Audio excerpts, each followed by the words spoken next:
ကြားလာပြီဘာမြန်လဲပြောပြပါဦးသားရဲ့ တားလေဒီနေ့နိုင်ငံခြားကိုပို့တဲ့ agency ရောက်ခဲ့တယ်အမေကသူတို့ကလေအမြင်တိုင်းနေရေးကြည့်ခိုင်းတာပြီးရင်လာတာကလည်း350နဲ့60ကြာရတယ်လို့ပြောတယ်အမေရဲ့ သားတက်ထားတဲ့ပညာလေးနဲ့အမေကတော့ဒီမျိုးပေါ်မှာပဲလှုပ်စေချင်တယ်သားနိုင်ငံခြားထွက်သွားမယ်ဆိုရင်အမေတယောက်ထဲကြံခဲ့မှာလေသားရဲ့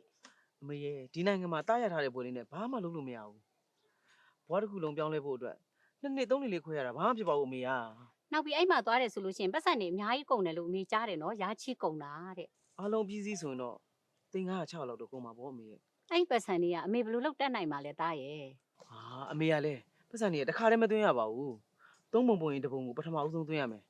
ပြီးရင်လေးတက်တဲ့ခါကျရင်တစ်ချိန်ပြန်သွင်းရမယ်ကြံတဲ့ငွေကတော့ဒါအလုပ်လုပ်ရင်းနဲ့ဆက်လိုက်ရင်ကြေးသွားမှာပါအမေရဲ့ အဲ့ပတ်စံတွေကအမေမှမရှိတာသားရဲ့ ဟာအမေကလည်းငွေမရှိပေနဲ့ဟိုမှာအိမ်ရှိရလေအဲ့အိမ်လေးကိုခဏပေါင်လိုက်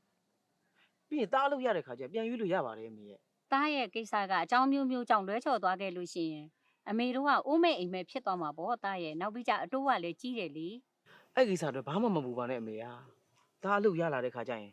အမေအိမ်ရွေးုံနေမကောက်ဘူးနောက်ထပ်တိုက်တီတောင်စောင့်နိုင်ဦးမှာပါအမေက တခြားလှူရှာကြည့်ပါလားသားရဲ့အမေကတော့အခြေဖြတ်ပြီးတော့အဲ့ဒီလုပ်ကိုမလုပ်စီခြင်းဘူးသားရဲ့